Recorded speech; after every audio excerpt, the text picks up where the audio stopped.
This is part of Oceanside Beach near low tide. You can see there's not a lot of sand at this point, and the houses on the strand are protected by a rocky wall.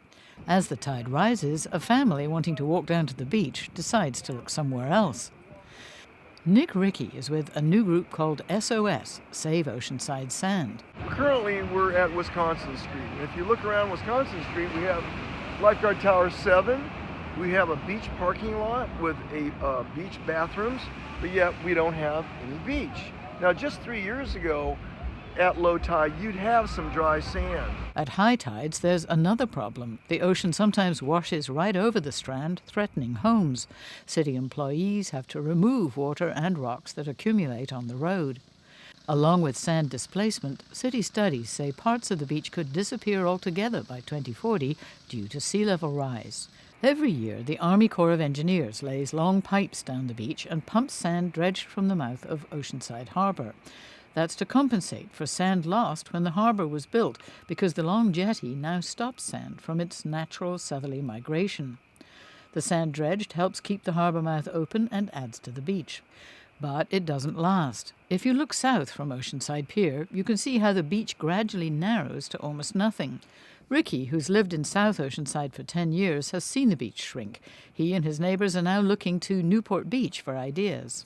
Newport Beach is wide and generous. Ricky says it wasn't always that way. Back in the late 1960s, the ocean was threatening the homes along the beach. So as a result of that, this homeowners were the ones who spurred the city into action, which then got the Army Corps of Engineers to build these groins. 100 yards long, about 8 to 12 feet tall, about 12 to 16 feet wide. The groins are like rocky fingers that run underneath the beach and out into the ocean. The idea is that they stabilize the sand and stop it from washing away. They've been there for 50 years and they appear to be working. But the Newport Beach lifeguards say the jury is still out. They say the groins create problem rip currents.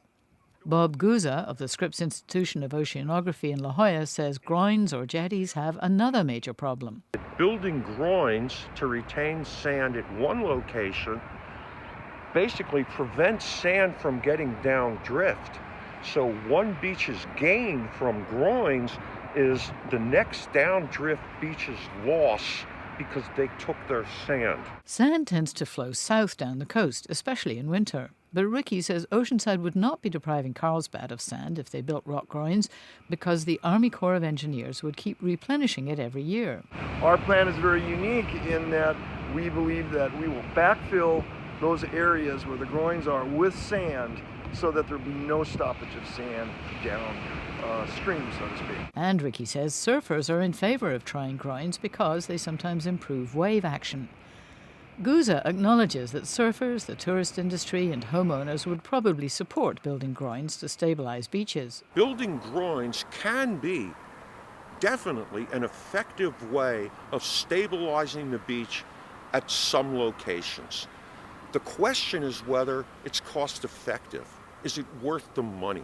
Guza says the San Diego Association of Governments, or SANDAG, spent $30 million on beach replenishment in 2012, and much of that sand has washed elsewhere. He says beaches can be stabilized sometimes for decades, but not indefinitely. We can't stabilize all the beaches in Southern California for the next, let's say, 100 years. It's not financially possible. Which ones do we stabilize? Who makes that decision?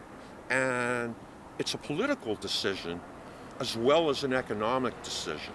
When it ultimately comes to the coast, the decisions are made by money, power, and the blowback from the Coastal Commission that is the mouth of the people in California. Ricky says Save Oceanside Sand is getting estimates of what it would cost to build groins south of the pier, and it's in the tens of millions of dollars.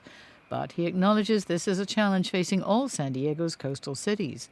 He says his group may end up cooperating rather than competing for resources to try to keep the sandy beaches that are such a symbol of the Southern California lifestyle. Alison St. John, KPBS News.